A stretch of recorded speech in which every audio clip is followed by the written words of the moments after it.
How the heck are we? We're good, man. Good, good. What's your shirt say? It says Interstellar, my good friend. I know that movie, man. Nice choice. Thank you. I love it, and I love this movie. Congratulations on it. I truly I love a real genre masher. Although, I mean, this one creates a real problem for us trying to recommend it because every description sounds like I'm kind of making it up as I go along.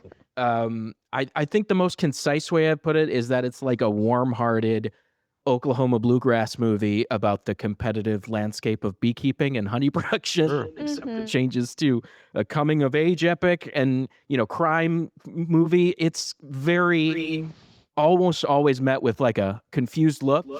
How do you use this thing to your friends in your life without spoiling it or sounding completely insane? Jolt of joy and mischief. You leave with more soul than you showed up with. Yeah, I love that.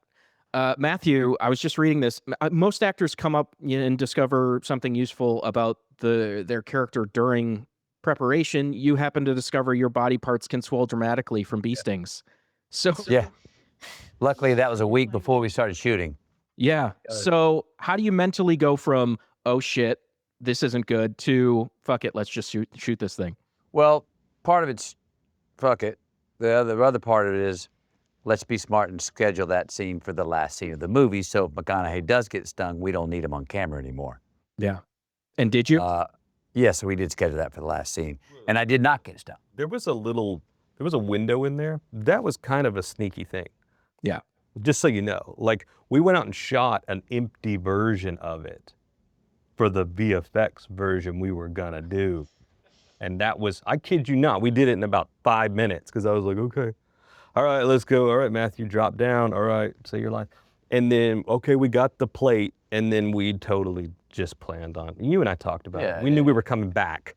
So it wasn't so much that we went up to Chain and said, hey, let's get this thing on the last day. It's that you and I said, hey, if I take you out there and I have a camera, will you pick that thing up and let those things cover you? You said, absolutely. Yeah. And I didn't get bit that day. Yep. Amazing. And Angelina, you seem remarkably calm around the bees. Were you constantly screaming in your head like I was, or was it just like you're good with it? I mean, I wouldn't be human if I wasn't like just a little bit nervous about it. I'd say like the scene where I am kind of covered in live bees. I just wanted to shoot it, and I think I didn't let him direct me, but I think you did a little bit. Oh, I got to direct you. You just wanted me to leave. Yeah, I kind of just for a minute, because it's such a surreal thing to kind of know that you're going to be covered. I really do love those bees. It taught me a lot about just how wonderful nature can be. And yeah, I absolutely just loved getting to be a beekeeper for like 3 months. Yeah, you really eased yourself into the old industry with this movie. Like Matthew McConaughey, Kurt Russell, a director who doesn't want to choose one genre, damn it. She did pretty good with the background role, didn't she? Yeah. Yeah, she nailed it. Considerably, most first jobs are considerably less complicated than this. Did you happen to be considering that in your head, or were you just like, this is the way of the world? I mean, it's my first like kind of introduction to this whole industry. So, I took everything in stride, and I was just super excited to do everything, Yeah. I remember there on Matthew's last day, he needed my eye line, and I think Andrew kind of just was telling me to tell him no, to fully just go into this swarm without any like bee suit. And I really wanted to do it because it's just, it's a once in a lifetime thing. Like, I don't think I'll ever do that again. So, getting to do that scene was amazing. Yeah, it is a spectacular scene and a spectacular film. Yeah. Andrew, when a film changes genre and perspective as boldly as this one does, I imagine the edit becomes the place where everyone, producerially, the studio, whoever it is, discovers exactly, what they want, how much an audience will accept. did different cuts, because I heard there were different cuts in here, did the different cuts mainly represent kind of different answers to, that question? And what did your final version preserve that the others maybe were in danger of losing? Oh, what did you hear? What did you hear? No, there was a whole lot of visions that weren't the vision for this movie. The best way I can describe it is, when you've been around the movie industry long enough, everyone's trying to hit a target no one else can hit. Mm-hmm. I'm trying to hit a target no one else can see.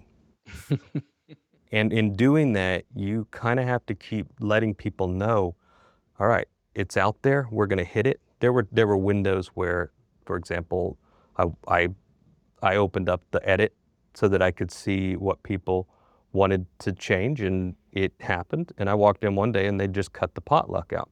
Okay. Oh, damn. That's a different movie. They had truncated Yeah. the entire river heist into a montage. Okay, that's not storytelling. There's nothing involving in that. What ended up becoming true was, okay, no, what I had envisioned was the strongest version. And I just had to show people, I had to demonstrate my ideas. When I was able to do that, we were able to test 2 versions, and what you see was my cut, and we were very, very happy that the studio saw that and backed my vision. I'm very glad we got the version. Thank you. The movie itself is initially, I mean, it seems to orbit Amziah because he's obviously the title character.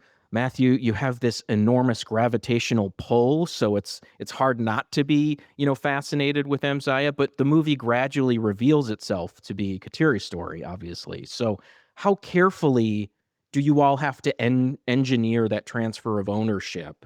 And was there a lot of conversations and a lot of different versions of that? It does not become a different movie, but it becomes a different sort of genre halfway through without giving spoilers away. And a revenge story and a salvation story and a very proactive story that she's leading. I mean, for me, as Amziah, selfishly, it was very important to me, and I thought important for the movie, and Andrew agreed, that we keep Amziah's spirit alive in the second half. Yeah. I mean, she's avenging his death. She's salvaging, keeping his bee operation together. What he talks about the bees are exactly what he's got with all of his misfit soldiers, you know what I mean? Worker bees, and to keep him proverbially alive after his leaving this life physically. That I thought that was really important to me and important to the story, and it balances where it's not like Amziah is gone, Right.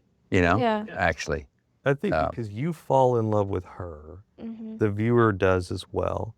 And that became how the transition, and we talked a lot about, yes, they fall in love with you, but because you fell in love with her character, it lets us take on a new side of the story. And handed off Yeah. the baton, Yeah. in her journey from princess to queen. I mean, you can say Amziah was the queen, the first queen, Absolutely. Yeah. and then she becomes the queen. And then you hear all the callbacks, and the worker bees choose their queen, and when it's time for a new one, They're going to give me the wrap. Matthew, before I let everybody go, I'm a huge Taylor Sheridan fan. And at one point, you were going to join the Yellowstone universe. Is that still a thing, or have we kind of moved on from that at this point? Nah, I mean, it's not any more of a thing than it was, or probably any less of a thing than it was. That did hit the headlines there for a while. Taylor and I have spoken and had continued to have conversations about what and if that would ever be, but then nothing's real yet, no. I appreciate the answer there and the candor. I'll just say The Rivals of AMZIAH KING hits theaters on August 14th. It is, to do some disgusting puns, sweet as honey. It's beautiful, deserves all the buzz, all that stuff. Thanks for the chat, folks. Thank you. Yeah. Indeed.